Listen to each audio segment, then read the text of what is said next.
हमारे ट्रांसपोर्ट विभाग के जो विशेष रूप से ट्रांसपोर्ट ये सब्जेक्ट है, ये संविधान में कॉन्करेंट लिस्ट में है। जिस निर्णय पर कानून बनाने का अधिकार राज्य सरकार को है उसको स्टेट लिस्ट कहा जाता है। जिस विषय पर कानून बनाने का अधिकार भारत सरकार को है उसको सेंट्रल लिस्ट कहा जाता है। और जो सब्जेक्ट दोनों के अधीन होता है उसको कॉन्करेंट लिस्ट कहा जाता है। तो हमारा ये परिवहन विभाग का जो काम है वो ट्रांसपोर्ट डिपार्टमेंट का, ये राज्य सरकार और हम मिलकर करते हैं। और इसलिए लगातार राज्य सरकार के साथ मिलकर हम काम करते हैं, लगातार उनको प्रस्ताव देते हैं, चर्चा करते हैं, यूनानिमस डिसीजन करते हैं। और हर साल हम ये मीटिंग आयोजित करते हैं। ये 2 दिन की मीटिंग होती है, 7 और 8 जनवरी 2 दिन हुई। 7 जनवरी को राज्यों के परिवहन सचिव और परिवहन आयुक्त और हमारे सचिव की अध्यक्षता में दिन भर मीटिंग चलती है। और आज की जो 8 जनवरी की मीटिंग हुई उसमें परिवहन आयुक्त और सचिव तो रहते ही है, और इसके अलावा 27 राज्यों के परिवहन मंत्री भी इसमें उपस्थित हुए हैं। और टोटल ये मीटिंग में जो 27 मंत्री जो थे अलग अलग राज्यों के, इनके साथ 12 विषयों पर चर्चा हुई है। तो ये 12 विषयों की जानकारी मैं आपको बता देता हूँ। इसे इस डिपार्टमेंट को, रोड मिनिस्ट्री को जितना आपके तरफ से प्रेम से जितना कुछ ज़्यादा आता है उतना इस डिपार्टमेंट का बहुत नहीं के बराबर आता है, पर ये बहुत इम्पॉर्टेंट है। तो ये 12 सब्जेक्ट जो है वो आम आदमी के जीवन से रिलेटेड है।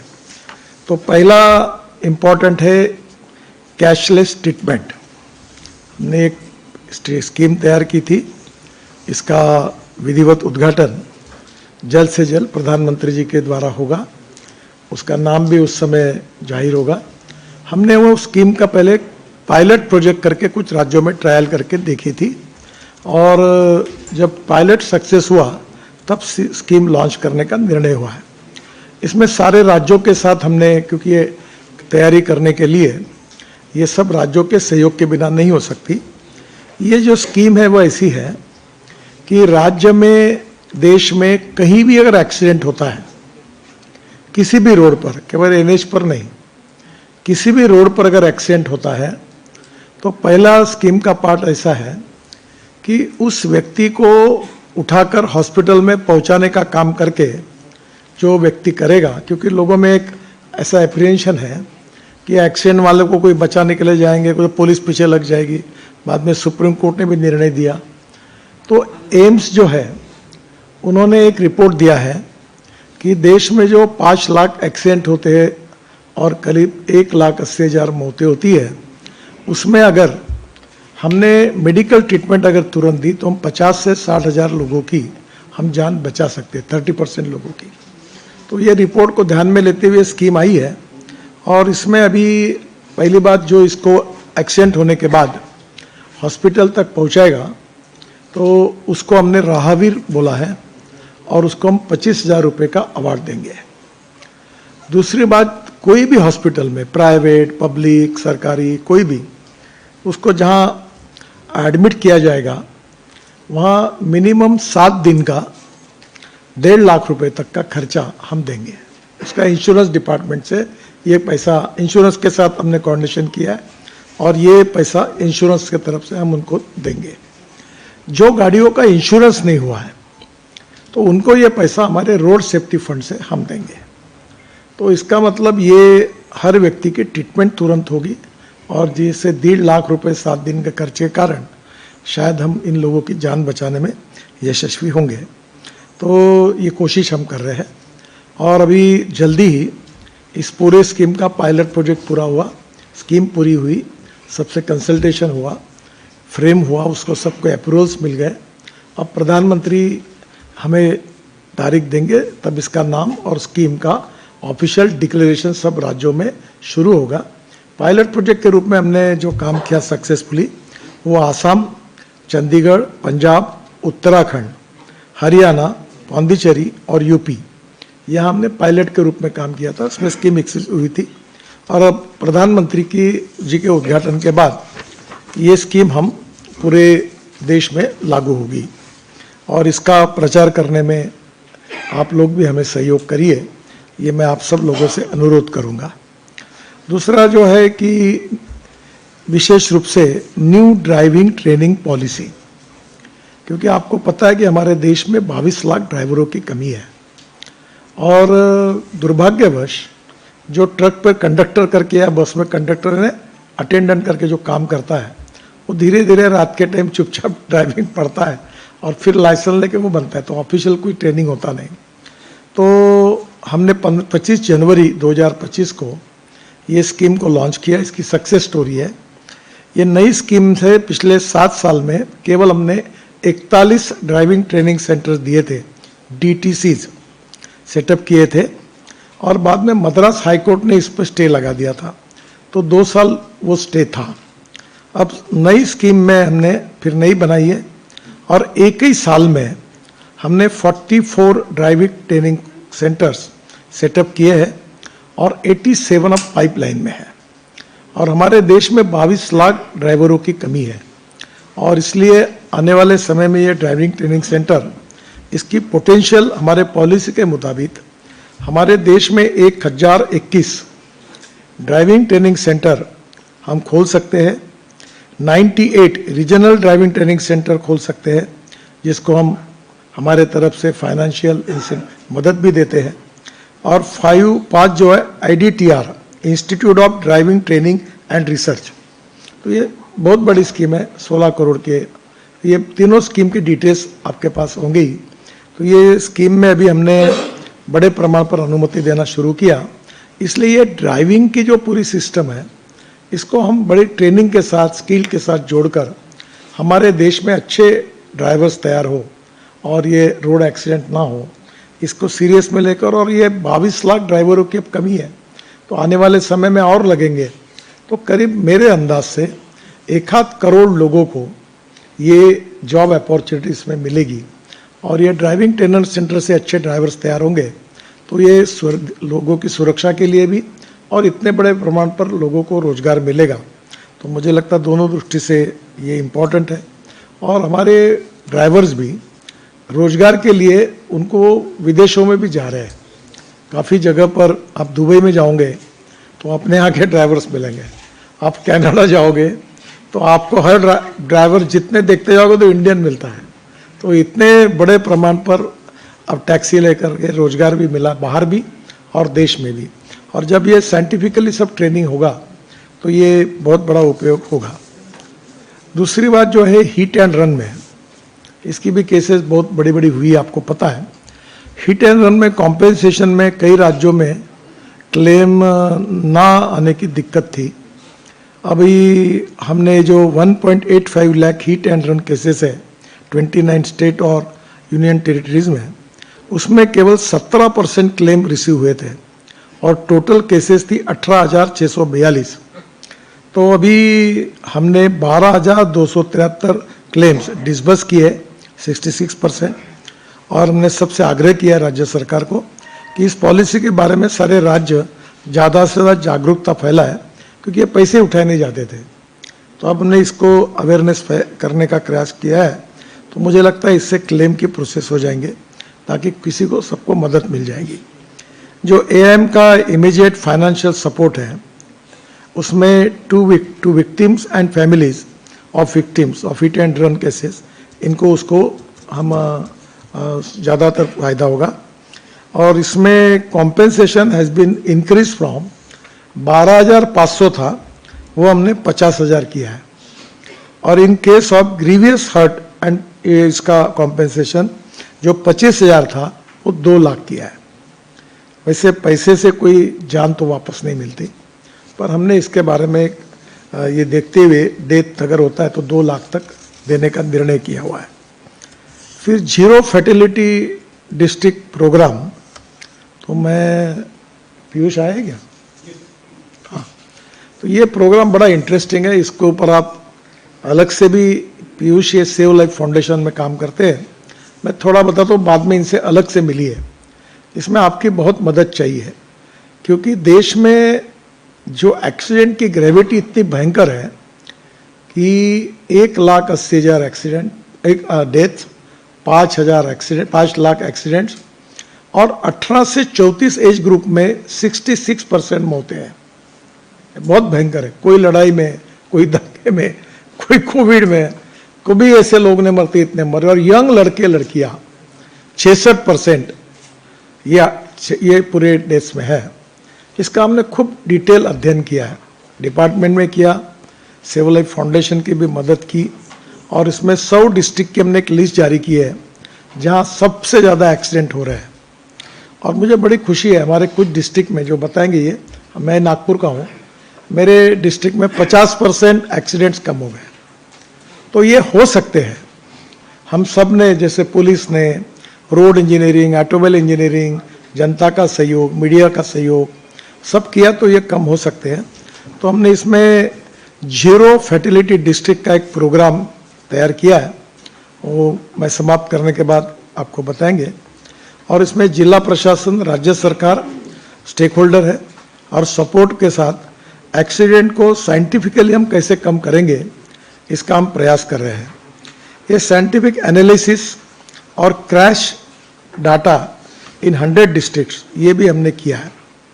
इसके साथ हमारे सेक्रेटरी जी ने बहुत अच्छा काम किया, जो हमारे इतने सालों में नज़र में नहीं आया था। जो फ्रीक्वेंसी है, जो हमारी टेलीकम्युनिकेशन मिनिस्ट्री के सर, वो जो देते हैं, तो उन्होंने 40 कितना 40 सर 40 गीगाहर्ट्ज की स्पेक्ट्रम उन्होंने 40 गीगाहर्ट्ज का हमको दिया है। और उसके कारण हमने नई टेक्नोलॉजी लाई है कि ये जैसे जो फॉग में होता है ना, एक गाड़ी पे जाती है, तो वो सिस्टम में व्हीकल टू व्हीकल, ये V2V, ये कम्युनिकेशन वाली सिस्टम है, wireless technology that let's car talk directly, यानी एक दोनों कार के बीच में संवाद होकर रुक जाएगी। तो अंधेरा कुछ भी हो, जैसे वो हवाई जहाज फॉग में उतरने के जैसी टेक्नोलॉजी है, वैसी आई है। और ये on board unit OBU installed in cars for wireless data exchange between vehicles, sharing real time information like speed, location, acceleration and braking. इसका बेनिफिट है prevents crashes by warning drivers early, यानी उसको driver को warning मिल जाएगी कि सामने गाड़ी खड़ी है। और इसके कारण ये spots vehicle in blind spot जो है,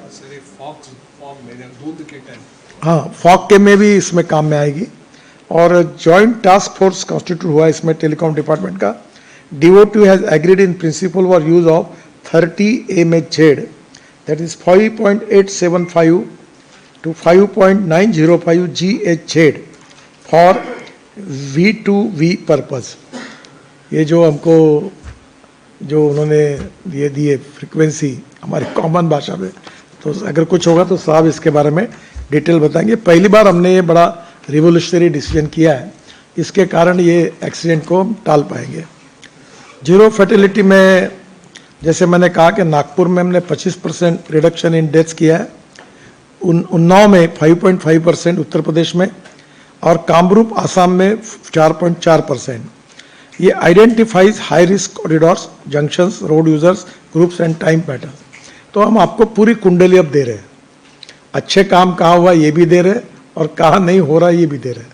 और डाटा में आपको इसका उपयोग करके पब्लिक इन्फॉर्मेशन देकर एक अवेयरनेस पैदा करना है। अगर उसको नींद आती है तो हमारे बस में भी हमने प्रोविजन की है कि तुरंत अलार्म होगा, ड्रॉजीनेस इंडिकेटर्स, वो तुरंत उसको अलर्ट करेंगे। इसके साथ साथ प्रपोज जो हमने मोटर व्हीकल एक्ट है उसकी चर्चा हुई, हमने कुछ तैयार किया था, कुछ सुझाव सेक्रेटरी के इसमें लोगों ने किया, कुछ मंत्रियों के इसमें किया है।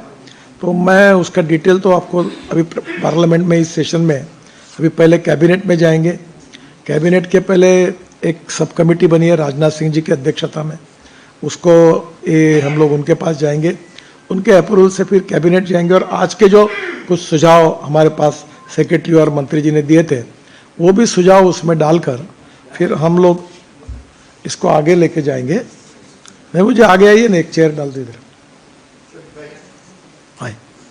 इसमें मेजर जो अमेंडमेंट्स है वो improving road safety, ease of doing business, citizen services, improved regulations, improved mobility, emission regulations, simplified definitions and languages, harmonization with global standards, international standards, ये इसकी विशेषता है और इसके डिटेल आउटकम आपको देंगे। एक बात अच्छी हुई है जो आपको बाद में सेक्रेटरी बताएंगे, हमारे डिपार्टमेंट में टोटल अलग अलग प्रकार के जो सजाएं होती थी, फाइन होती थी, उसमें काफ़ी जगह पर कोर्ट में केसेस, क्रिमिनल लॉ भी लगता था। ऐसे कितने केसेस थे सर? 58 प्रावधान थे। 58 प्रावधान थे। 42 प्रावधान। अभी हमने प्रधानमंत्री जी ने कहा कि ईज ऑफ बिजनेस में तो अभी केवल 52 प्रावधान हम निकाल दिए। तो अभी आपको डायरेक्ट अधिकारी के पास वो जाएगा और 3 महीने के अंदर अगर उसने निर्णय नहीं किया तो केस खत्म हो जाएगा। तो अधिकारी 42 दिन का, तो 42 दिन में अगर उनको निर्णय करना पड़ेगा तो नेचुरली इसके कारण ट्रांसपेरेंसी आएगी और लाखों केसेस जो छोटे मोटे कोर्ट में पड़ी होगी वो अब खत्म हो जाएगी। तो स्क्रैपिंग पॉलिसी की भी चर्चा हुई और इसमें मुझे बहुत खुशी है बताते समय कि पहले कठिनाइयाँ थी, अभी दिसंबर 2025 तक करीब 3,94,000 व्हीकल स्क्रैप हो गए हैं। इसमें गवर्नमेंट व्हीकल 1,65,000 स्क्रैप हुए हैं, प्राइवेट व्हीकल 2,29,000 हुए हैं, प्राइवेट सेक्टर की इन्वेस्टमेंट 2700 करोड़ आई है, इंपोर्ट ऑफ स्क्रैप मटेरियल जो स्टील था वो 60 लाख टन हमारे यहाँ मिला है, recovery from scrap steel 3.76 lakh tonne that is 6% और 40,000 करोड़ इन जीएसटी रेवेन्यू में इसका फायदा होगा। 70 लाख एडिशनल जॉब इसमें क्रिएट होंगे। रीयूटिलाइजेशन ऑफ रॉ मटेरियल 33%, इसमें CO2 रिडक्शन होगा 6,353 kilo tonnes equivalent to of planting of 26 crore trees. और स्क्रैप मेटल में 3.76 lakh tonne of scrap steel, lead, aluminium, platinum, palladium, ये सब इंपॉर्टेंट मटेरियल वो उससे स्क्रैपिंग से मिल रहे हैं। इससे हमारा इंपोर्ट कम होगा। ये सब मटेरियल इलेक्ट्रिक ये सब हम इंपोर्ट करते हैं, तो नेचुरली ये जो स्क्रैपिंग होगा ये waste to wealth and knowledge to wealth, तो ये वेस्ट मटेरियल से फिर से ये सर्कुलेशन इकोनॉमी इससे बढ़ेगी। कल आपने सुना होगा कि हमने बिटुमिन से डांबर बनाने का काम यशस्वी किया है विश्व में पहली बार और 14 लोगों ने अब उसका पेटेंट लिया है। तो परली जलेगी नहीं, तो उसका डांबर बनेगा और 30% पेट्रोलियम बिटुमिन डालकर होगा। अब उसके स्टैंड और कल बहुत बड़ा कार्यक्रम हुआ है और विश्व में पहली बार हमारे संशोधकों ने ये काम किया है। तो वैसे ये इसमें भी ये सब इसका रिसाइकलिंग होना ये देश की इकोनॉमी को बहुत बड़ा योगदान होगा। इसमें जो सेमीकंडक्टर है एंड रेयर अर्थ मटेरियल है उसका जो शॉर्टेज इशू है उसमें भी इसके कारण मदद मिलेगी। जो व्हीकल टू व्हीकल जो कम्युनिकेशन वाली बात है वो मैंने आपको बता दी है। थोड़ा इस स्पेक्ट्रम के बारे में सेक्रेटरी साहब बताएंगे और फिर 100 डिस्ट्रिक्ट जो है उसके बारे में पीयूष जी बताएंगे। व्हीकल टू व्हीकल कम्युनिकेशन जो है ये बहुत ही कम देशों में है और व्हीकल अपने आप में दूसरे व्हीकल के साथ कम्युनिकेट कर सकती है बिना नेटवर्क में जाए हुए। तो ये प्रावधान आने से रोड सेफ्टी में बहुत इसमें इम्पैक्ट आएगा और खासकर हम उम्मीद करते हैं कि जो ट्रकें या गाड़ियां सड़क के साथ खड़ी रहती हैं, पता नहीं रहता गाड़ी स्पीड में आती है और फिर एक्सीडेंट हो जाता है, उसमें कई सारी क्षति भी होती है। तो इस तरह के जो एक्सीडेंट्स हैं वो हम खत्म कर पाएंगे क्योंकि ऑटोमेटिकली वार्निंग आ जाएगी। शर्मा जी इधर आइए। ये जो उसका खर्चा है तकरीबन 5 से 7 हजार रुपए की है। इसको हमने स्टैंडर्ड्स इसके बना के जो OEMs के साथ मिलके इसकी स्टैंडर्ड्स हम पूरी करा रहे हैं। स्टैंडर्ड्स ऐसी पूरी हो जाएगी तो हम इसका एक नोटिफिकेशन अधिसूचना निकाल देंगे जो इससे पहले तो नई गाड़ियां में लगे और फिर पुरानी गाड़ियों में भी वो स्थापित हो जाए, ऑन बोर्ड यूनिट है वो स्थापित हो जाए। इसके लिए डिपार्टमेंट ऑफ टेलीकॉम की तरह उनके नेशनल फ्रीक्वेंसी एलोकेशन प्लान के तहत हमें फ्री स्पेक्ट्रम मिलेगा वो रिमोट की तरह ये फ्री स्पेक्ट्रम हर एक गाड़ी वाला जो मैन्युफैक्चरर है या ओबीयू बनाने वाला है वो इसका प्रयोग करके गाड़ी में इंस्टॉल करा सकता है। तो ये एक बहुत बड़ा कदम है।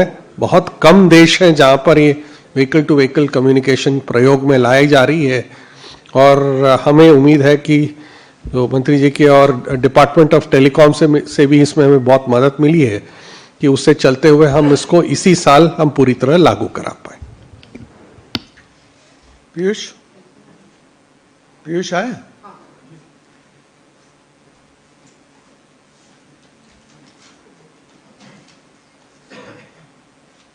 आप बताइए।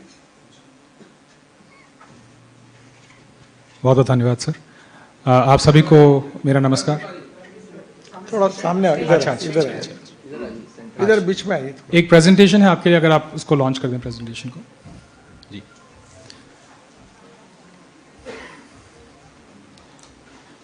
ये बहुत इम्पोर्टेंट है और इसके ऊपर आप रीजनल भाषा में भी उस स्टेट की एक एग्जामिनेशन के बाद उसका रिजल्ट है, तो ये आप लिखने से हमारे लिए बहुत बड़ा फायदा होगा, अवेयरनेस आएगा। धन्यवाद सर। ये जो कार्यक्रम है जीरो फेटालिटी डिस्ट्रिक्ट नाम का, ये इसका जो लक्ष्य है वो है कि 2030 तक जो भारत ने यूएन सस्टेनेबल डेवलपमेंट गोल्स और स्टॉकहोम डिक्लेरेशन 2020 के अंदर जो कमिट करा है कि हम 2030 तक जो दुर्घटनाएं और जो मौतें हो रही हैं उसको हम 50% रिड्यूस करेंगे, ये उसकी तरफ एम्ड है। ये कॉम्प्लीमेंट्री प्रोग्राम है जो कि बाकी जो भारत सरकार की जो स्कीम्स चल रही हैं, जो कानून है और जो आज जो अनाउंसमेंट्स हुए हैं उनको कॉम्प्लीमेंट करता है। लेकिन इसमें अगर आप पूछेंगे तो सबसे पहला सवाल ये आता है कि अगर आपको देश में 50% मौतें कम करनी है तो आप शुरुआत कहाँ से करेंगे? Where do you start from? तो उसके लिए हमने एक सिंपल सिस्टम बनाया। हमने जो भारत सरकार का जो क्रैश डेटा होता है उसको पुल करके एक इंडेक्सिंग फॉर्मूला बनाया जो टॉप राइट पे आपको दिखेगा। उस इंडेक्सिंग फॉर्मूला के बेसिस पे हमने देश के 650 आउट ऑफ 780 डिस्ट्रिक्ट जिनका डेटा अवेलेबल था उनको हमने इंडेक्स करा। हर डिस्ट्रिक्ट को एक इंडेक्स वैल्यू दी। अगर आपके पास जो प्रेजेंटेशन है अगर आप देखेंगे तो पेज नंबर 87 से 91 तक वो 100 रैंकिंग अवेलेबल है और हर रैंकिंग के साथ जो उसकी इंडेक्स वैल्यू आ रही है उसके बेसिस पे हमने रैंकिंग उसको अलॉट करी है। अब डिस्ट्रिक्ट्स क्यों? डिस्ट्रिक्ट्स इसलिए क्योंकि करीब करीब 65% जो दुर्घटनाएं और मौतें हो रही हैं वो नेशनल हाईवेज के बाहर हो रही हैं। ये स्टेट हाईवेज पे, स्टेट एक्सप्रेसवेज पे, एमडीआरस, ओडीआरस, जो बाकी प्रकार की सड़कें होती हैं उन पे हो रही हैं। और जो दुर्घटनाएं हो रही हैं वो इस वजह से हो रही हैं क्योंकि जो लोकल रोड डिज़ाइन है, पुलिसिंग पैटर्न्स हैं, जो जैसे भी मंत्री जी ने बताया कि अगर 1/3 जो लोग आज की डेट में मारे जा रहे हैं उनकी जान बचा सकते हैं अगर उनको समय पर चिकित्सा मिल पाए, तो जो ट्रॉमा केयर पैटर्न्स हैं उसके ऊपर डिपेंड करता है, जो कि सभी चीज़ें जो हैं वो at a unit level district पे आके रेस्ट होती हैं वो। तो इस कार्यक्रम के अंदर हमने जो ये एग्रीगेशन करा है 100 डिस्ट्रिक्ट्स का, जो रैंकिंग करी है, जो रैंकिंग आप देख सकते हैं पेज 87 से 91 तक, उसमें जो ओवरऑल ट्रेंड्स हैं मैं इसको रिपीट नहीं करूंगा क्योंकि ये प्रेजेंटेशन में ऑलरेडी है आपके पास, बट ब्रॉडली जो डेटा ये कह रहा है कि कुछ टॉप टाइम जोन्स निकल के आ रहे हैं, कुछ क्रैश कॉन्फ़िगरेशन निकल के आ रहे हैं कि ये जो दुर्घटनाएं हो रही हैं किस प्रकार की हो रही हैं। तो अगर आप देखेंगे कि nearly 1/4 of all fatalities are attributed to rear end collision, जब गाड़ी किसी गाड़ी को पीछे से टक्कर मारती है, और ये एक बहुत ही कॉमन कॉन्फ़िगरेशन है हमारे हाई स्पीड रोड्स पर। सिमिलरली अगर आप देखें कि ऐसे कौन से वायलेशंस हैं जो कंट्रीब्यूट कर रहे हैं इन दुर्घटनाओं को, तो उसमें स्पीडिंग, रैश ड्राइविंग, डेंजरस जो ओवरटेकिंग है, specially overtaking from the left, ये काफ़ी बड़ा इसमें कारण बन जाता है। इसके ज़रिए अगर मैं आपको एक केस स्टडी दिखाऊंगा एक डिस्ट्रिक्ट की, जिसके अंदर आपको पता लगेगा कि हम इसको एनालाइज कैसे कर रहे हैं और उसका एक्शन प्लान कैसे बनाया जा रहा है। बट वेरी क्विकली ये जो कार्यक्रम है, ये जो करंट अप्रोच है उससे थोड़ा अलग है। इसमें instead of looking at specific black spots, हम एक पूरे सिस्टम को देखते हैं। जैसे कि अगर हम एक जनपद की बात करें तो जनपद में 8, 9 या 12, 16 बड़े कॉरिडोर होते हैं, तो हम एक कॉरिडोर लेवल पे इसको रिजॉल्व करने का मोटिव है। वन टाइम एडवाइजरीज को से हटके अगर हम इसमें टाइम बाउंड एक एक्शन प्लान बेसिस पर काम करें तो ये उसका दूसरा फोकस है। अभी आप सुनते होंगे पुलिस एनफोर्समेंट ड्राइव चला रही है, लेकिन इस कार्यक्रम का पूरा जो फोकस है वो एक एनफोर्समेंट स्ट्रैटेजी पर है, जो कि एक ओवरऑल तरीके से साल भर चलता रहेगा। वो कैसे चलेगा उसको हम आपको अभी दिखाएंगे। Similarly around trauma care and similarly around awareness campaigns. इसका जो ऑपरेटिंग मॉडल है उसमें तीन प्रकार के यूनिट्स हैं। एक तो डिस्ट्रिक्ट यूनिट है, एक स्टेट यूनिट है और एक नेशनल लेवल का जो मॉर्थ का जो सेटअप है।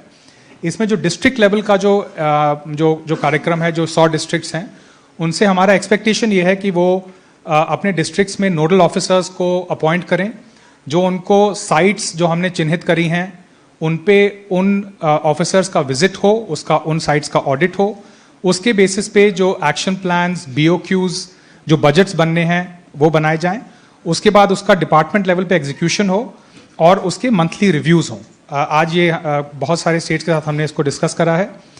स्टेट लेवल पे इसके क्वार्टरली रिव्यूज़ हों और जो भी अप्रूवल्स देने हैं, जो भी बजटरी एलोकेशंस होने हैं, वो स्टेट लेवल पे होगा। और जो मॉर्थ के लेवल पर है वो ये है कि मॉर्थ हैं, हम हैं और मॉर्थ के और पार्टनर एजेंसीज हैं, हम लोग मिलके जो भी डेटा एनालिसिस है, कस्टमाइज्ड एक्शन प्लान्स हैं, जो भी टेक्निकल सपोर्ट देना है, जैसे कि अगर कुछ केसेस में कॉम्प्लिकेटेड इंटरसेक्शन है जहां पर दुर्घटनाएं हो रही हैं और उस कॉम्प्लिकेटेड इंटरसेक्शन को रीडिज़ाइन करना है, तो उसको हम रीडिज़ाइन करने में जो टेक्निकल सपोर्ट रिक्वायर्ड है वो हम प्रदान करेंगे उसमें। इसी के साथ साथ कुछ मॉनिटरिंग फ्रेमवर्क्स एंड डैशबोर्ड्स बनाए जा रहे हैं, जिससे कि हम एक जो त्रुटियां हैं, एक त्रुटि का हम ट्रैक कर सकें और उसके ऊपर हम फॉलो अप कर सकें।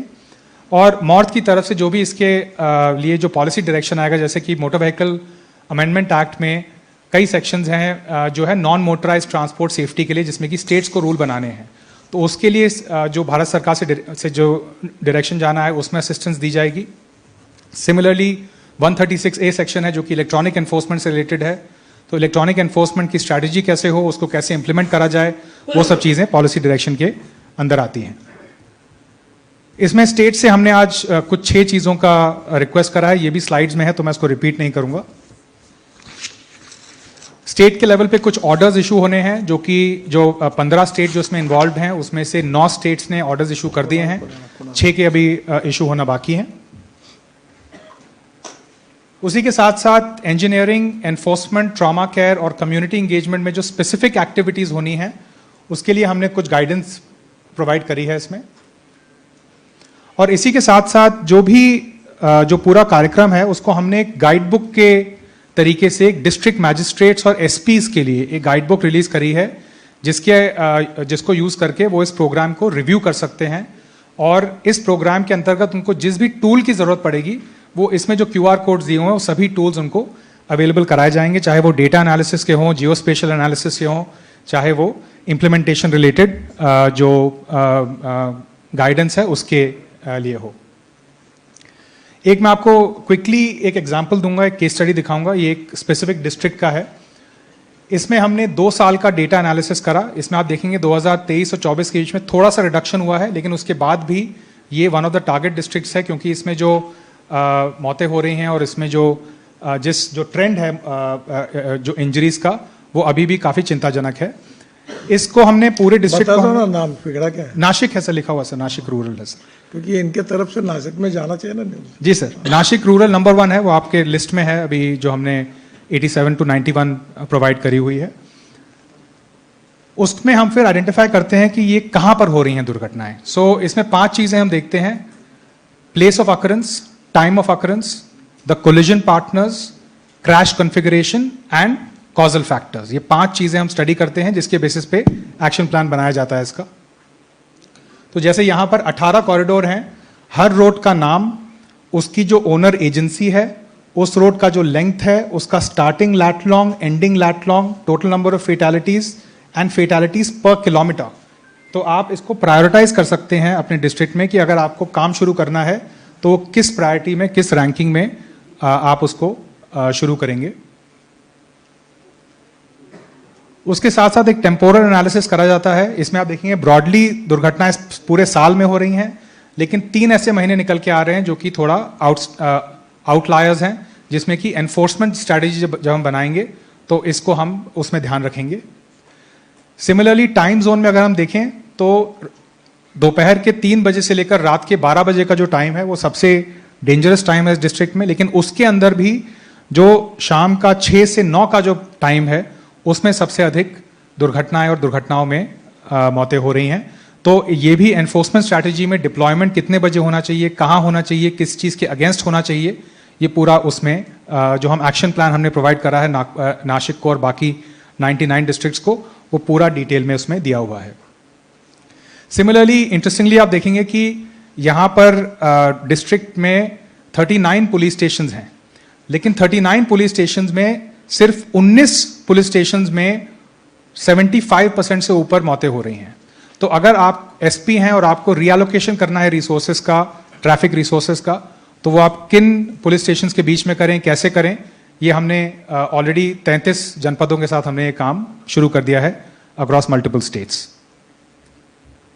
सिमिलरली कॉजल फैक्टर्स पर आएंगे तो अगर हम कॉन्फ़िगरेशन देखते हैं तो हेड ऑन जो कि सामने से भिड़ना, रेयर एंड कोलिजन और पेडेस्ट्रियन रिलेटेड जो क्रैशेस हैं वो सबसे अधिक मात्रा में इस डिस्ट्रिक्ट में पाए जा रहे हैं। साइड इम्पैक्ट भी है, इसका मतलब कि जो माइनर रोड मेजर रोड से मिल रही हैं उसका ट्रीटमेंट नहीं है, जिसकी वजह से साइड इम्पैक्ट वहां पर हो रहा है। इंटरसेक्शन ट्रीटमेंट भी इसमें मिसिंग हो सकता है, तो उसको हमने हाईलाइट करा हुआ है। इसमें जो है जो more than half of all the deaths are happening across about 400 locations inside the district. इसके हमने लैट लॉन्ग प्रोवाइड करे हुए हैं कि ये दुर्घटनाएं एक्चुअली कहां पे हो रही हैं। तो उसमें भी रोड का नाम, एजेंसी का नाम, जो कोऑर्डिनेट्स हैं, कितने दुर्घटनाएं हो रही हैं और किस प्रकार की दुर्घटनाएं हो रही हैं हर साइट पे, उसका एक डिस्क्रिप्शन, डिटेल डिस्क्रिप्शन प्रोवाइड करा गया है।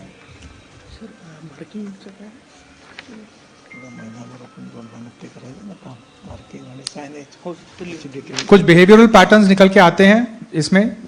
तो speeding expectedly is a big cause of fatalities on this particular district, rash driving and then overtaking and so on and so forth. इसको हम, इस डेटा को हम थोड़ा we take it with a pinch of salt, because जब ground level officers जब record करते हैं दुर्घटनाएं तो वो टिपिकली रैश ड्राइविंग और स्पीडिंग को ही एट्रीब्यूट करते हैं, इनका फोरेंसिक जांच नहीं होती है कई दुर्घटनाओं की। तो but it is enough to give us some sense of guidance की वेयर टू लुक। सिमिलरली ये ट्रैफिक वायलेशंस कहां पर हो रहे हैं, तो पुलिस का डिप्लॉयमेंट एग्जैक्टली कहां पर होना चाहिए, किन साइट्स पे और किस समय पे होना चाहिए, वो हमने आपको ऑलरेडी बताया हुआ है।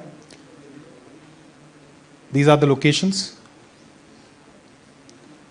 उसके बाद हम आते हैं एनफोर्समेंट एक्शन प्लान पे। तो एनफोर्समेंट एक्शन प्लान में हमने बताया हुआ है कि किस पुलिस थाने के अंडर किस समय पे किसके अगेंस्ट इसका एनफोर्समेंट होना चाहिए। ये पूरी साइट्स का डेटा है। फिर ट्रॉमा केयर पे आते हैं। ट्रॉमा केयर पे हमें ये पता लगा है कि ज्यादातर जो विक्टिम्स हैं वो प्राइवेट तरीकों से अस्पताल पहुंच रहे हैं। जो सरकार की जो 108 सर्विस है वो सिर्फ 18 करीब 19% लोगों को ही अस्पताल पहुंचा पा रही है। तो इसमें जो डिप्लॉयमेंट पैटर्न है, ये एम्बुलेंसेज एक्चुअली कहाँ डिप्लॉयड हैं, कितनी हैं, उसके ऊपर भी इनपुट दिया गया है। और इसमें इस केस में जो डिविजनल कमिश्नर नासिक हैं और जो महाराष्ट्र सरकार है, उन्होंने इस पे एक्शन ऑलरेडी स्टार्ट कर दिया है। अगर हम इंजीनियरिंग की बात करें, जो कि एक काफ़ी कॉम्प्लेक्स सेट ऑफ इश्यूज आते हैं, तो इसमें हमने बहुत ही डिटेल्ड गाइडेंस दी हुई है। हमने आइडेंटिफाई करा है कि करीब 20 ऐसे इंजीनियरिंग के इश्यूज हैं जो कि रेपिटेटिव हैं, जो कि ऑलमोस्ट आपको हर सड़क पे नजर आएंगे। गैप इन मीडियन हो गया, मिसिंग क्रैश बैरियर हो गया, ऑब्जेक्ट्स जो होते हैं सड़क पे, एक्सपोज्ड ऑब्जेक्ट्स, तो ऐसी कई चीज़ें हैं। उनका जो ट्रीटमेंट होना है उसके लिए एक हमने गाइड बुक प्रोवाइड करी है, और उसको कैप्चर कैसे करना है उसके लिए सर्वे फॉर्म उसमें प्रोवाइड करा गया है। ये एजेंसी वाइज है, तो ये जैसे प्रीवियस वाला NHAI के लिए था, ये PWD के लिए है, और ये अर्बन लोकल बॉडी के लिए है कि वो अपने अपने जुरिस्डिक्शन में इस पे एक्शन कैसे लें। फिर एनफोर्समेंट कैसे होना चाहिए, कहाँ कहाँ इलेक्ट्रॉनिक होगा, कहाँ पर विजिबल फिजिकल एनफोर्समेंट होगा, उसकी भी एक गाइडेंस हमने प्रोवाइड करी है, जिससे कि हम सिर्फ फिजिकल या सिर्फ इलेक्ट्रॉनिक पर रिलाय ना करें। हम एक एक्चुअली इसको एक मिक्स्ड एनफोर्समेंट रखें, जिससे कि पुलिस प्रेजेंस नजर आए डिटेल में। And similarly for trauma care, इसमें इंजीनियरिंग गाइड बुक हमने प्रोवाइड करी हुई है, डिटेल्ड जो कि IRC को रेफर करती है और जो रेपिटेटिव इश्यूज हैं उनको ट्रीट करने पे इसमें फोकस है। These are the repetitive engineering issues, आपकी स्लाइड्स में है तो मैं इसको रिपीट नहीं करूंगा। एनफोर्समेंट के लिए गाइड बुक प्रोवाइड करी गई है जिसमें कि एनफोर्समेंट ड्राइव्स कैसे चलाई जा सकती हैं इन इश्यूज को फोकस करके, सो ऑन एंड सो फोर्थ।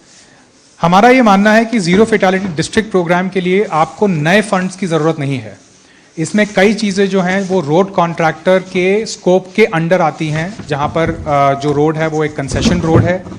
कई डिस्ट्रिक्ट्स में के पास जो एग्जिस्टिंग फंड्स, जैसे महाराष्ट्र में ऑर्डर इशू हुआ है कि 1% of district development funds can be allocated for treating these issues. So in some cases it runs into crores and is able to provide the required intervention. Similarly, एक जो road safety fund है state का, उसको भी इसमें use कराया जा सकता है, तो इसके लिए नए बजट्स की जरूरत नहीं पड़नी चाहिए। उसके बाद इसका एक मॉनिटरिंग फ्रेमवर्क है जिसके लिए एक मार्गदर्शक पोर्टल है जो कि हम डिस्ट्रिक्ट्स को अवेलेबल कराएंगे। ये भी अंडर डेवलपमेंट है, बट इसमें आइडिया ये है कि आप अपने डिस्ट्रिक्ट का जो स्टेटस है वो देख सकते हैं, वहाँ जहाँ जहाँ त्रुटियाँ हैं उनको नोट कर सकते हैं और उस पर जिस एजेंसी को एक्शन लेना है उसको भी आप ट्रैक कर सकते हैं। ये असम में ऑलरेडी चल रहा है, जो कि हमने असम सरकार के साथ बनाया था। ये सारे जो डिस्ट्रिक्ट्स हैं असम में, उनकी ट्रैकिंग हो रही है with regard to the performance. अगर हम स्टेटस पे आए कि इस प्रोग्राम का जो इम्प्लीमेंटेशन का स्टेटस है 100 डिस्ट्रिक्ट्स का, वो क्या है, तो अभी आंध्र प्रदेश में जो है 6 डिस्ट्रिक्ट्स हैं जो आइडेंटिफाई हुए हैं, जिसमें से कि 3 में प्रोग्राम का जो एक्नॉलेजमेंट है वो हमें मिल चुका है, लेकिन अभी शुरुआत नहीं हुई है। बिहार में अभी 6 में से 1 में भी काम शुरू नहीं हुआ है। छत्तीसगढ़ में एक डिस्ट्रिक्ट है जिसमें कि काम शुरू हो गया है, वहाँ नोडल ऑफिसर्स अपॉइंट होने बाकी हैं, तो वो वी आर एक्सपेक्टिंग कि वो हो जाएगा। गुजरात में अभी काम शुरू होना बाकी है। हरियाणा में एक डिस्ट्रिक्ट है जिसमें कि इनिशियल एक्नॉलेजमेंट आ गया है और उनको अभी जो नोडल ऑफिसर्स हैं और उनको जो एक कन्वीनिंग मीटिंग करनी है सारे डिपार्टमेंट्स की, वो होनी अभी बाकी है। कर्नाटका में 9 डिस्ट्रिक्ट हैं और 9 के 9 में प्रोग्राम शुरू हो चुका है। महाराष्ट्र में 11 डिस्ट्रिक्ट हैं जिसमें कि 3 में इम्प्लीमेंटेशन शुरू हो गया है और बाकियों में प्रोग्राम को जो ऑर्गेनाइजेशन होना है डीएम के लेवल पे, स्टेट लेवल पे, वो हो गया है। मध्य प्रदेश में 6 डिस्ट्रिक्ट हैं जिसमें से कि इम्प्लीमेंटेशन अभी तक किसी भी स्टार्ट नहीं हुआ है, लेकिन 3-6 में से वहाँ पर प्रोग्राम को एक्नॉलेज कर लिया गया है। उड़ीसा में प्रोग्राम शुरू हो गया है 2 डिस्ट्रिक्ट्स में। पंजाब में भी इम्प्लीमेंटेशन नहीं हुआ है लेकिन प्रोग्राम को एक्नॉलेज कर लिया गया है। राजस्थान में 8 डिस्ट्रिक्ट हैं जिसमें से कि 3 पे काम शुरू हो गया है। तेलंगाना में 4 में से अभी तक काम किसी में भी शुरू नहीं हुआ है। तमिलनाडु में 19 डिस्ट्रिक्ट हैं और 19 के 19 में काम शुरू हो गया है। यूपी में 20 डिस्ट्रिक्ट हैं और 20 के 20 में काम शुरू हो चुका है। और वेस्ट बंगाल में 3 डिस्ट्रिक्ट हैं जिसमें कि काम शुरू होना अभी बाकी है। सर ने ऑलरेडी इस पे ऑलरेडी कमेंट कर चुके हैं कि जो पायलट डिस्ट्रिक्ट्स थे उसमें हमने रिडक्शन देखा है 1 साल के अंदर। तो we are motivated by this results and we hope that as districts start to roll out the programme we will see more impact on the ground.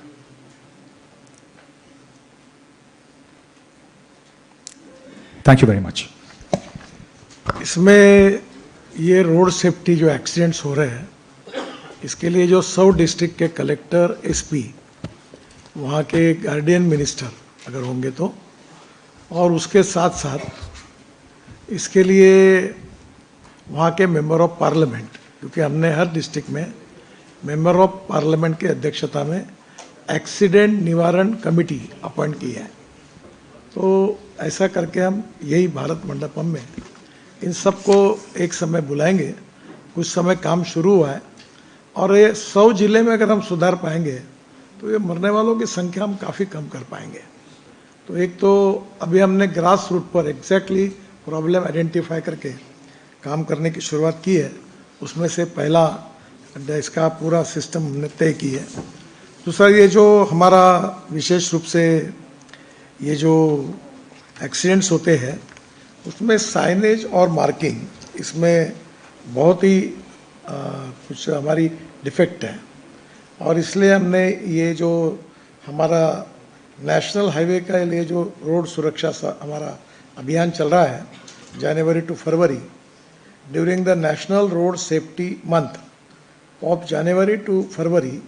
तो इसमें हम अभी हमारे आरओ को ये टारगेट दे रहे, आरओ जैसे NHIDCL, NHI और मिनिस्ट्री में जो प्रमुख है उनके जो आरओ के लेवल के लोग हैं उनको, कि 2 महीने में हमको पूरे रोड पर ये मार्किंग और साइनेज जो हमने इसके बारे में पॉलिसी भी तय की उसके अनुसार इसको किसी भी हालत में 2 महीने में हमको रेक्टिफाई करना है, वर्ल्ड स्टैंडर्ड का ये करना है। और इसमें हमने ऑलरेडी एक रेटिंग सिस्टम निकाली है कॉन्ट्रैक्टर को, काम कंस्ट्रक्शन कर रहे हैं उसका भी परफॉर्मेंस ऑडिट करके उसका रेटिंग करेंगे। तो वैसे ये साइनेज और लेन मार्किंग में ये ऐसा ही थोड़ा सा थुक पॉलिश करके अपना लगा लुआ के चले जाते हैं। तो अब इसको चेक करेंगे और इसका भी हम लोग पूरी तरह से ऑडिट करेंगे और इसका भी रेटिंग करेंगे। तो ये छोटे छोटे जो रीजंस हमने आइडेंटिफाई किए कि ये क्यों हो रहे, इतने लोग मर रहे हैं, तो उस एक एक रीज़न के आखिरी तक जाकर इसको ख़त्म करके हम एक, मैंने ये कहा था ब्राज़ील में जब करीब 20 या 21 में मैं गया था कि 2030 तक हम 50% एक्सीडेंट कम करेंगे, पर दुर्भाग्यवश हम कम तो नहीं कर पा रहे, बढ़ते जा रहे हैं। तो मैं इसको स्वीकार करता हूँ और इसलिए बाद में हमने इसका एक साइंटिफिक अप्रोच तय किया कि हम इसके डिटेल में जाएंगे, थोड़ा सा इसमें अलग अलग प्रकार के सर्वेज डिटेल किए। और मुझे एक अच्छी बात बताने की, जैसे मैं नागपुर का हूँ तो हमारे यहाँ एसपी थे डॉक्टर हर्ष पोद्दार करके, अभी भी है, उनको पिछले बार के कॉन्फ्रेंस में बुलाया था। वो बड़ा सेव लाइफ फाउंडेशन उन्होंने और मैं भी उनके साथ था, तो हमने एक काम किया तो हमारे यहाँ अभी 25% एक्सीडेंट कम हो गए नागपुर शहर में और ज़िले में। ये बहुत बड़ी बात है। इसका मतलब एक्सीडेंट्स कम हो सकते हैं, मरने वालों की संख्या कम हो सकती है। हमें ये आत्मपरीक्षण करना होगा कि हमारे लेवल पर हमारी तरफ की क्या क्या कमियां हैं और पब्लिक को भी एजुकेट करना होगा, जिसमें हम आप जैसे मीडिया का भी उपयोग चाहेंगे, हम लोग सोशल ऑर्गेनाइजेशन का उपयोग चाहेंगे। अभी यूथ वेलफेयर इसमें मनसुख भाई मांडविया जी के साथ हमने एक विशेष रूप से रोड सेफ्टी के लिए एक टास्क फोर्स भी तैयार किया है और उसके ऊपर भी काम शुरू है। अमिताभ बच्चन से लेकर इस बार आलिया भट्ट और अमिताभ बच्चन हमारा उसका कार्यक्रम होता है हर साल, वो है रोड सेफ्टी गीत शंकर महादेवन का है, वो हिंदी में है, अभी 22 भाषा में हमने तैयार किया है और वो सेफ्टी भी स्कूलों में जाएगा, बच्चे उसको देखेंगे पढ़ेंगे। अलग अलग स्कूल के जो मतलब बच्चों की वैन्स है वो, इसके और एम्बुलेंस का नया कोड तैयार किया है। फिर ध्यान में आया कि एक्सीडेंट होने के बाद डेड बॉडी जो एक्सीडेंट जो विक्टिम है वो गाड़ी में है, उसको निकालने के लिए 4 घंटे लगते हैं। तो अभी हमने कोड में एम्बुलेंस में कुछ टूल्स ऐसे रखे कि काट कर तुरंत उसको बाहर निकाला जाएगा ताकि उसको पहुंचाए। आगे सोच भी रहे कि जो स्टेट गवर्नमेंट के एम्बुलेंस की योजना है तो उनके साथ कोई हम एमओयू करें कि हमारे हाईवे पे एक्सीडेंट होता है तो करीब 10 मिनट 15 मिनट में आप पहुंचकर उसको तुरंत लेकर एडमिट करिए। तो हम कुछ एम्बुलेंस वो कार्य, क्योंकि हम हेल्थ मिनिस्ट्री नहीं है, हमें ये एम्बुलेंस चलाना हमारा काम भी नहीं है, तो उस स्कीम पर भी विचार कर रहे हैं। ओवरऑल ये एक बहुत बड़ी समस्या है और अनेक परिवार इसके कारण उजड़ गए हैं।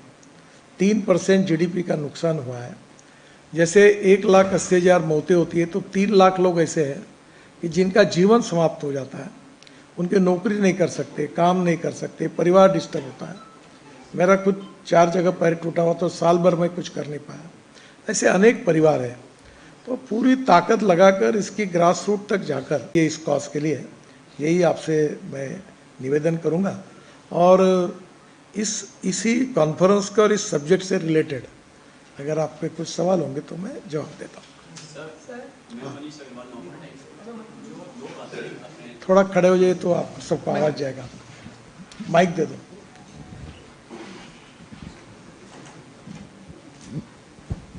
मैं मनीष अग्रवाल नवभारत टाइम से। सर जो बात की सर कि कम से कम एक्सीडेंट होने चाहिए और बात भी है सर कि ना ही हो तो ज़्यादा अच्छा है, लेकिन 2 प्रॉब्लम सबसे बड़ी हैं। एक तो लोगों में जागरूकता, सेकंड एनफोर्समेंट की जो बात थी। अभी भी सर दिल्ली में भी जो स्लीपर बसों में हैं उनमें छतों पे लगे लाद के चल रहे हैं और सबके सामने है, ट्रांसपोर्ट भी और पुलिस भी है। पुलिस पैसा लेके छोड़ देती है, तो कैसे होगा सर अगर लोगों में भय नहीं होगा? देखिए ये बहुत बड़ा प्रॉब्लम है। मैं ये भी दावा नहीं करता कि सब सवालों के जवाब मेरे पास हैं, क्योंकि ये कॉन्करेंट लिस्ट में है। स्टेट गवर्नमेंट है, उनका भी सहयोग। और सबसे इम्पोर्टेंट चीज़ है, मोटे तौर पर प्रॉब्लम 4 भाग में आता है। रोड इंजीनियरिंग, ऑटोमोबाइल इंजीनियरिंग, इसमें हमने पूरे सुधार कर दिए। 6 एयरबैग्स लगा दी। अब भारत इनकैप का स्टार रेटिंग शुरू हुआ। अब वर्ल्ड से हमारे यहाँ गाड़ियाँ टेस्ट करने के लिए आ रही है। सब कंपनियाँ अपने गाड़ियों का स्टार रेटिंग के लिए भारत इनकैप में रजिस्टर कर रही है। तीसरी बात है इन्फोर्समेंट। हमने इलेक्ट्रॉनिक सिस्टम लाई, IT उसमें लाया, पेनल्टीज बढ़ाई, लोगों पर कार्रवाई की, चालान बढ़े। और सबसे बात एजुकेशन और ह्यूमन बिहेवियर। तो हमने अब बच्चों में, स्कूलों में, आपको देखा धर्मेंद्र प्रधान जी के साथ बैठकर हमने 5वीं से 10वीं तक स्कूल के एजुकेशन में कुछ लेसन्स डाले हैं, ताकि हम ये किस प्रकार से जिम्मेदार नागरिक बने। यानी रोड जो सुरक्षा कानून है उसके प्रति डर भी नहीं और सम्मान भी नहीं, ऐसी अवस्था है। पर ये हमारे को उसको सुलझाना है। तो हम अब इसमें एजुकेशन में भी बदल कर रहे हैं, मीडिया में भी प्रयास करके सब बातें पहुंचा रहे हैं। ये ह्यूमन बिहेवियर, ये सबसे बड़ी समस्या है। और ये बड़े प्रमाण पर लोगों में भी, मैं आपको क्या बताऊं, मैं जहाँ रहता हूँ नागपुर में, मेरे रोड पर नेशनल हाईवे सामने, रोड क्रॉस करने के लिए एक सुशिक्षित महिला अपने बच्चों को कंधे पे लेकर इधर से कूदी मार के उधर कूदती है। मैं रोक के, गाड़ी रोक के बोला ऐसा क्यों कर रही हो? तो मैंने अभी तय किया कि भाई ठीक, वो सुधरे ना सुधरे। मैंने हमारे इंजीनियर्स को ये कहा कि हिंदुस्तान का हर नागरिक वर्ल्ड स्टैंडर्ड का एथलेटिक्स प्लेयर है, ये समझकर इतना बड़ा करो और ऐसे टोक लगा दो कि वो खुद ही नहीं मारेगा। हमारी कमी है कि हमने नहीं किया। तो ऐसी बहुत सी बातें कि हमको सुधारना होगा, तो हम कोशिश कर रहे हैं। Problem is big. मैं 12 साल से काम कर रहा हूँ। मैं बहुत महसूस करता हूँ कि हमें सफलता तो नहीं मिली उसमें। मैं मानता हूँ कि हम कम होने के ज़्यादा बढ़े। फिर हम और ग्रास रूट पर गए, जैसे आज एक एक डिटेल में गए, आपके सामने ये सब बताया। फिर एक अच्छे अनुभव से कुछ कम हुआ, तो हम सबको एक प्रकार से सेंसिटाइज करके हम कोशिश कर रहे हैं। वी आर वेरी पॉजिटिव और हम विश्वास रखते हैं कि हमारे आप सबके सहयोग की इस प्रयासों से इसमें कम आएगी। और आज राज्य सरकार ने भी 2 दिन में जो कॉन्फ्रेंस हुई उसमें काफ़ी सबने सहयोग किया, सहमति जताई। Sir, Sanjay Sharma, India news. Enforcement की टाइटनिंग की प्रक्रिया तो कुछ समय से हम भी करने की कोशिश कर रहे हैं। पहले वो SOP निकाले थे इलेक्ट्रॉनिक एनफोर्समेंट में, जिसमें जो सिद्धांत है, नियम है, एज वेल एज प्रक्रिया है, उसको एब्सोल्यूट क्लैरिटी के साथ ला रहे थे। दूसरा, जो चलान में रिकवरी हमारी सिर्फ 38% थी, मतलब ये कि चलान हो भी जाए तो उसका कोई महत्व रखा नहीं था। तो उसकी प्रक्रिया को टाइटन करने के लिए जो एक ड्राफ्ट निकाला था, अब अनुमोदन हो गया, उसका फाइनल अब निकाल देंगे। मतलब एनफोर्समेंट साइड में भी हम ये चाहते हैं कि जितना हम टाइटन अप कर पाएं। अब ये वाली प्रक्रिया लेके आ रहे हैं कि अगर अनपेड चलान्स हो तो आपकी बाकी जो सर्विसेज है, ट्रांसपोर्ट के सर्विसेज, वो रुक सकती है, फिटनेस नहीं होगा, आपकी इंश्योरेंस की प्रक्रिया रुक सकती है। तो एक तरह से हमें चाहते हैं, और जो उसकी ड्राइविंग बिहेवियर है उसके बेसिस में एक पॉइंट सिस्टम लाके हमें चाहते हैं कि वो हम पॉइंट सिस्टम, उसको प्रीमियम उसके साथ लिंक करें, उसके लाइसेंस रखने की जो उसकी आज़ादी है वो उसके साथ लिंक करें। व्हीकल, गाड़ी चलाने के लिए, रास्ते में चलाने में अगर चलान की और पॉइंट्स एक मात्रा के ऊपर चली जाए तो गाड़ी सड़क पे नहीं निकल सकती। तो उस तरह से अलग अलग हम एनफोर्समेंट मैकेनिज्म्स को भी टाइटन अप करा रहे हैं। इलेक्ट्रॉनिक एनफोर्समेंट इसलिए लेके आ रहे थे कि जो पुलिस वाली बात थी वो दूर रखे, टेक्नोलॉजी के माध्यम से अगर वायलेशन होती है तो उसको हम डिटेक्ट करें और उसके ऊपर आगे कार्रवाई करें। एक प्रक्रिया है जिसमें हम प्रदेशों को साथ लेके चलना होगा और इसमें समय लग रहा है, पर मुझे उम्मीद कर रहा हूं कि जो प्रयास चल रही है उससे हमें जल्दी ही हम आगे कुछ सफलता दिखा पाएंगे। Sir, Sanjay Sharma, India news से। सर, मेरा सवाल है कि जो जितने एक्सीडेंट अभी आपने गिनाए, 5 लाख के करीब एक्सीडेंट हर साल होते हैं, इनमें सर सबसे ज़्यादा जो संख्या जो दिखाई देती है वो होती है 2 व्हीलर्स की। और इसमें कई सारी ऐसी सर्विसेज हैं, स्विगी है या पिज्ज़ा है आधे घंटे में डिलीवर करना है, 10 मिनट में करना, 20 मिनट में करना, आपको नहीं लगता कि ये इस तरीके की जो टाइम बाउंड जो सर्विसेज हैं वो भी एक एक्सीडेंट का बड़ा कारण है? और आपने जो आज जो एक जो स्कीम जो लाने की बात कही है कि रोड एक्सीडेंट पे अगर जो भी कुछ घायल होंगे उनका खर्चा सरकार उठाएगी, तो ये सिर्फ नेशनल हाईवे के होंगे या बाकी सारे होंगे? बताते हुए कि अभी हमने ये भी मैंडेटरी किया कि कोई भी टू व्हीलर जब खरीदी करेगा तो मैन्युफैक्चरिंग कंपनी उसको ISI स्टैंडर्ड के 2 हेलमेट उसके साथ देंगे, क्योंकि हेलमेट के कारण 30,000 लोगों की मौतें होती है, वो बचा जा सकती है।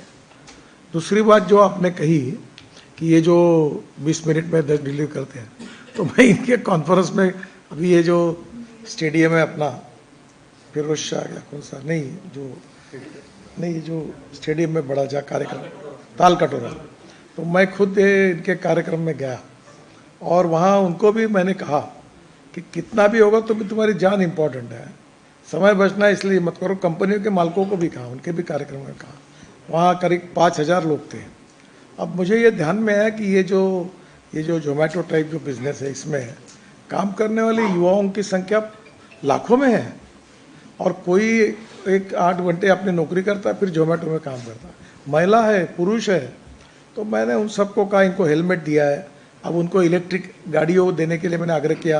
उन्होंने अमेज़ॉन ने सब इलेक्ट्रिक खरीद लिया, अभी इलेक्ट्रिक गाड़ियाँ ली, फिर उनको ये इसके बारे में दिया है। अब उसमें भी जो प्रॉब्लम ध्यान में आते हैं तो हम उस सेक्टर को, जैसे सेक्रेटरी जी ने बताया कि हम ध्यान में आता है तो हम उसमें जा रहे हैं, कुछ जगह सफलता भी मिल रही है, पर प्रॉब्लम इतना कॉम्प्लेक्स है कि इसको सॉल्व करने के लिए खूब ताकत लगेगी, सबका सहयोग लगेगा। हम सब ईमानदारी से कोशिश कर रहे हैं हमारे हाथ में, इसलिए मैं कभी अब दावा नहीं करता कि हम इतने साल में इतना ये करेंगे, मैं नहीं करता। पर अब मुझे थोड़ा सा उम्मीद जगी है जब ये नागपुर और 3 जिलों का आया। आसाम ने अच्छा काम किया है, आसाम की सरकार ने अच्छा काम किया है, उन्होंने कम किया है। तो जहाँ करेंगे तो अब आपके मार्फत मैंने आपको डाटा दिया है राज्य का, कुछ जिलों ने राज्यों ने अच्छा काम किया तो आप जरूर लिखिए कि इन राज्यों ने अच्छा काम किया है, और जहाँ नहीं हो रहा उनको ये भी लिखिए कि अब इन्होंने स्पेशल ध्यान देने की आवश्यकता है। तो सब तरफ से जब ये लोगों के सामने बातें आएगी और पब्लिक का सहयोग मिलेगा तो मुझे लगता है कि हम 2-3-4 साल में इसमें काफ़ी अच्छी लोगों की जान बचाने में सफल होंगे। Sir, I am Jagriti from the Hindu. Sir, ये जो vehicle to vehicle alert system की बात करें, is it the same as ADAS और is it something different? ADAS is within the vehicle, but the presence of this frequency, yani it is this V2V communication process. V2V communication process में आपका ADAS becomes that much more effective. So ADAS में ही जाके implement होगा, लेकिन without this ADAS would have just looked at vehicle parameters कि हाथ हिल रहे हैं, that is एकदम स्टीयरिंग व्हील में अगर उसकी प्रेशर कम हो जाती है तो डिटेक्ट करता है और अलार्म देता है, तो वो तो एक तरफ का है। But what is happening in front of you, आगे का व्हीकल का पीछे का है, साइड का है, टेरेन का भी कुछ होता है कि मतलब, क्योंकि आपने हवाई जहाज के साथ कंपेयर किया था, टेरेन का भी है, कर्व में भी है, सब उसमें। एंड सर, मेरे को कैफे नॉर्म्स पे पूछना था कि आपकी क्या टिप्पणी है जो अभी एक तरीके से डिबेट चल रहा है ऑटो इंडस्ट्री में, छोटी कार्स वर्सेस बड़ी कार्स को लेकर। अच्छा सर, कैबिनेट में एक चीज आएगा, आपने मेंशन किया था, वो मेरे से मिस हो गया। आपने किस चीज का जिक्र किया था जो आगे कैबिनेट के सामने? Last question. जो अमेंडमेंट्स है उसके बारे में राज्य सरकार से डिस्कस किया, कुछ हमने पहले चर्चा करके बिल तैयार किया था।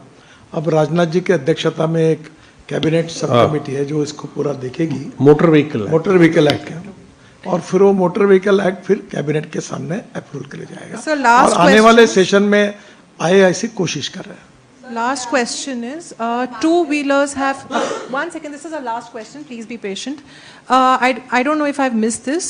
Two-wheelers had sought some exemption for ABS. Has that been granted? Because the implementation timeline was January 1. Electronic brake system, ना? Yes, sir, automatic. Anti-lock braking system और जो उसमें सर आपकी मीटिंग हुई थी, फाइनल हुआ नहीं है? अभी तक फाइनल हुआ नहीं है, पर क्या हुआ कि वर्ल्ड स्टैंडर्ड में उन्होंने एक रिप्रेजेंट किया था कि इवन यूरोपियन देशों में भी कुछ बातों में वो सिस्टम सब जगह लागे नहीं, क्योंकि वो कितने सीसी का मोटरसाइकिल है उसके लिए है। शायद 120 सीसी तक और उसके नीचे ऐसा कुछ कैटेगरी था। इट इज़ अंडर डिस्कशन, अभी तक कोई निर्णय नहीं। हाँ सर, मैं अंजलि सनमार्ग से।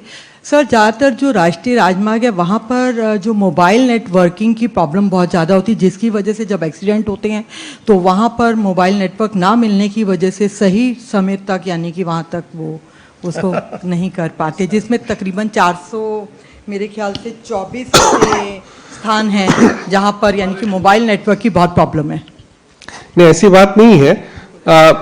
जो पुराने नेशनल हाईवे थे वहां तो ये समस्या थी नहीं, लेकिन जो ग्रीनफील्ड जो बन रही है वो खेतों से निकाल के बना रहे हैं हम। सो नेचुरली वहां पर जो टेलीकॉम की व्यवस्था आने में आपका एक टाइम लैग होता है।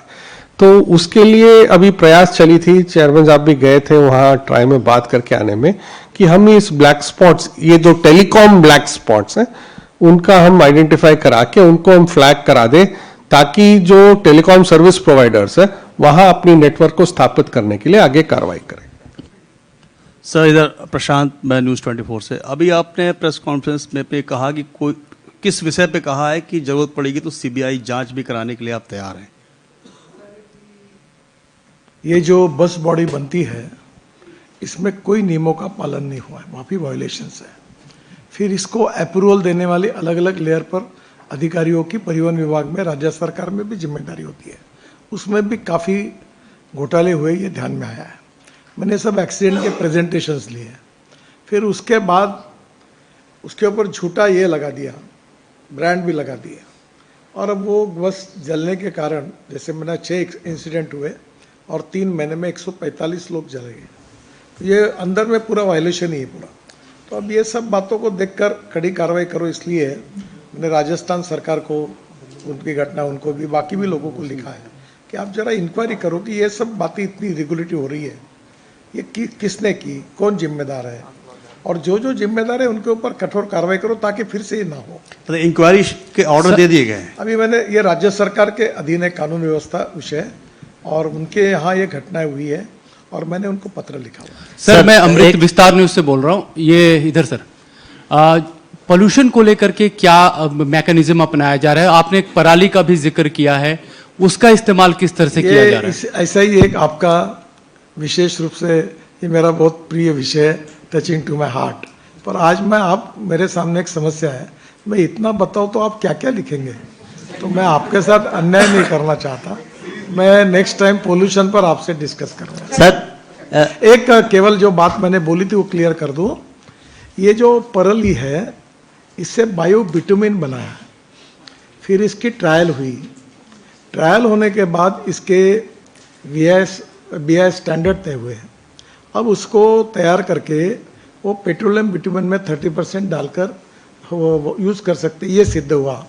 ये देखते हुए देश के 14 कंपनियों ने ये जो patent central research board organisation का था वो उन्होंने खरीदी किया, और उसको कल उनको पत्र देने का एक बड़ा कार्यक्रम अंबेडकर जी के स्टेडियम में हुआ, और उसमें जितेंद्र सिंह जी और उनका जो CSR और बाकी ऑर्गेनाइजेशन साइंटिस्ट थे, और अब उसमें पहली बार विश्व में हमारा देश पहला है कि जिसने ये टेक्नोलॉजी सक्सेसफुली ली है।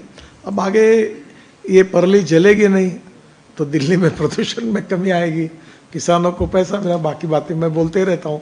तो भाई प्रदूषण की बात मैं फिर आपसे एक दिन ऐसी डिटेल में आपको सबको बात करूँगा। सर, आपके बाएं तरफ सर, प्रशांत हूँ NDTV से। आपने स्लीपर बस की बात की सर। अक्षरधाम के पास मैं रोजाना देखता हूँ कई स्लीपर बसें जाती हैं, जो अभी एग्जिस्टिंग बसेस हैं उनका क्या होगा सर? आप तो कह रहे हैं कि जो आगे बसेस में कितनी सुधार करनी पड़ेगी, मैंने पढ़ के दिखाया आपको अभी जो है। और इसके बाद स्लीपर कोच बसेस केवल जो चेसिस बनाते हैं और मैन्युफैक्चर कर रहे हैं वही लोग कंप्लीट स्लीपर कोच बनाएंगे। अब वो चेसिस लेकर ठोकपीट करके बनाने को अब अनुमति नहीं रहेगी। सर हाय, मैं मिहिर मिश्रा हूँ ब्लूमबर्ग न्यूज़ से। सर मेरा सवाल वो इंश्योरेंस स्कीम को, वो जो 1.5 लाख रुपए का कैशलेस सर्विस है उसको लेकर के, उसको फंड करने का क्या अरेंजमेंट होगा सर? और ऐसा है कि पहली बार जो राहगीर को 25,000 रुपये का अवार्ड है वो हम देंगे हमारे डिपार्टमेंट से, और जो ये जो 7 दिन की ट्रीटमेंट अप टू 1.5 लाख रुपए है, ये इंश्योरेंस कंपनी के फंड से मिलेगी। और तीसरी बात जो है कि जो व्हीकल ने ये उनके एक्सीडेंट हुए और जिनके पास इंश्योरेंस ही नहीं है, तो उनके लिए हम रोड सेफ्टी फंड से पैसा देंगे। हाँ